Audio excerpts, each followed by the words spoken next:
from a Treasury Board perspective, is taking a proactive approach to ensure that we have the rules in place so that public servants have the oversight and the accountability necessary.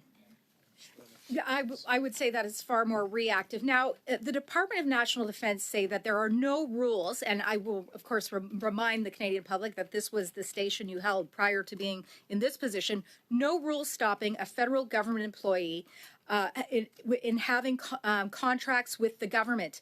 Now, as the Treasury Board president, can you say that this is the policy of the federal government? Is that the policy of the federal government? Actually, that is absolutely false. The Section 7.1 of the Directive on Conflict of Interest Why is it occurring? Says that there are consequences for non-compliance. Anyone employed in the federal government that hasn't complied with the requirements of the Directive on Conflict of Interest can be terminated. So there's a requirement to disclose conflicts, and if they are not disclosed or if the disclosure is inadequate, they can be fired. Well, as key minister for this portfolio, for overseeing this, have you asked your officials how many employees would possibly be in this position? Of course, I'm concerned with all federal public servants. We have about 300,000 such public servants, and many of them are unionized. And I work closely with all deputy ministers across departments through my officials to ensure that there's compliance with the rules. That is the role that Treasury Board will continue to play. And where there's not, there should be consequences. And that's what we are doing by updating the Manager's Guide on Professional Services. I'll close with Dalian. Dalian was involved in procurement, the Treasury Board, and Department of Defense. All three positions which you have held. Were you familiar with Dalian? Were you aware that they were completing this type of contracting, this type of work, double dipping, as being responsible for those three portfolios? I'm afraid I have to cut you off there. We're at our time, but perhaps you can answer on the next round, which is Ms. Atwin. Please go ahead for 6. Thank you very much, Mr. Chair. And thank you, Minister, and thank you to the officials for being with us today as well. And perhaps just as a refresher for our committee, can you just explain what is the role of the Treasury Board? What is your primary objective, and what can you explain specifically also as it pertains to procurement? So the Treasury Board president is the chair of the Treasury Board, generally speaking, comprised of a handful of ministers that reviews all policy and rules that are being implemented by the federal government and oversees from an accountability standpoint that the federal policies that Cabinet has adopted are implemented. We undertake a risk-based analysis every single time, and we ensure that accountability measures are in place. In addition to that, we make sure that we are greening government. We are ensuring the digital transformation of government. We are also supporting diversity and inclusion in the public service, and I recently announced supports for Black public servants in that respect. And so we have a number of initiatives at Treasury Board, but generally speaking, we are overseeing the prudent expenditure of taxpayer dollars. And can you explain for the committee what the Refocused Government Spending Initiative is, especially as we are doing the build-up to the budget? Unlike previous governments that have not done a Refocused Government Spending Initiative, we are actually working to repurpose funds that aren't being effectively utilized and making sure that those funds are directed towards government policy. So, for example, we are moving towards ensuring that we are refocusing $15.8 billion over 5 years and $4.8 billion every year thereafter. This is something that has not been done in this government. In fact, it is an objective that many advanced economies undertake. So, for example, in the supplementary estimates before the holidays, I tabled $500 million of savings, $350 million from third-party contracts or professional services, which can be then utilized towards our government's priorities. and reducing the spending on outsourcing, and $150 million on executive travel. So that's an example of the type of work we are doing in refocusing government spending. And as I said, we are on track to meet our objectives. We've achieved 97% of the targets for the first year of the Refocused Government Spending Initiative. And it is a way to ensure that we are using taxpayer dollars efficiently and prudently. Excellent. Thank you very much for that. So as you mentioned, the supplementary estimates contained many reductions, but also some substantial increases. What are some of the largest expenditures? I will mention that those increases go towards some government priorities where there are requirements in statute for the use of third-party services. So, for example, in national defense, $590 million for the Canadian multi-mission aircraft, $510 million for the strategic transport capability. Those are absolute essential requirements for the Department of National Defense, and we are continuing to ensure that taxpayer dollars are used effectively towards our strategic and our country's protection. In Indigenous services, an issue I know that you have fought hard on, and I thank you for your advocacy, $800 million for child and family services for the Department of Indigenous Services, $800 million for health services for Jordan's Principle, $260 million for emergency management on reserve, $55 million for elementary and secondary education on reserve.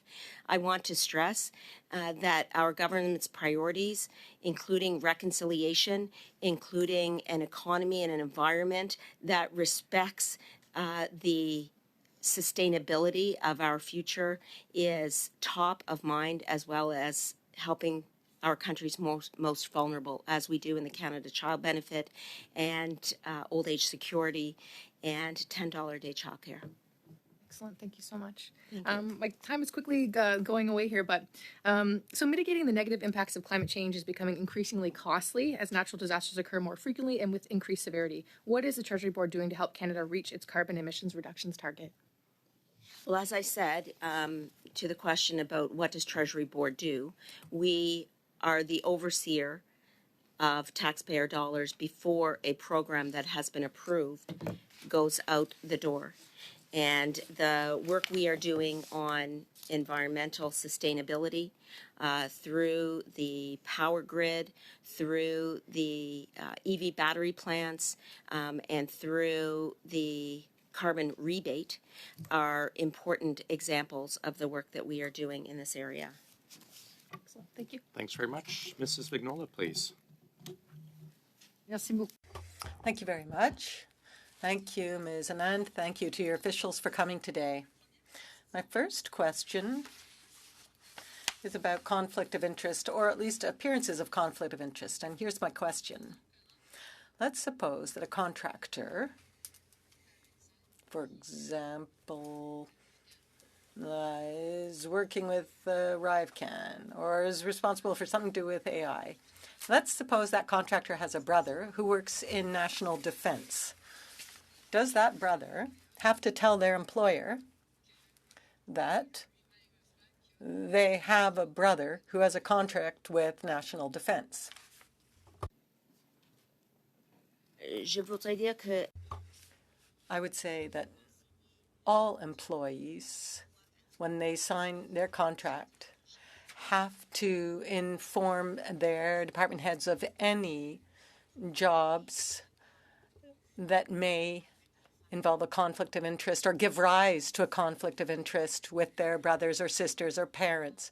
So there has to be that disclosure as early as possible before signing these contracts. Thank you. And let's say that after signing these contracts, the said brother, who's an employee of the department, learns that their own brother has contracts with national defense or their department.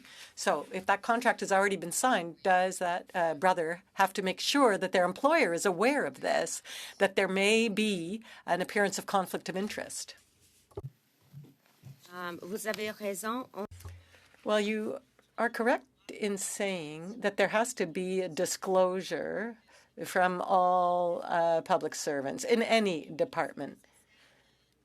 And it's absolutely important to have that disclosure each and every time, not only for that one contract. Well, thank you very much. I just ask you to make sure that's being done.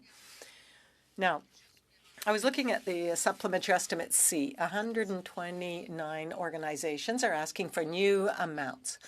When I look at the appropriations or authorities to date versus the real expenditures of 2021 and 22, 107 organizations are asking for 23-24 are asking for a higher additional amount than in 2020 and 2021. Sometimes it's actually double the amount.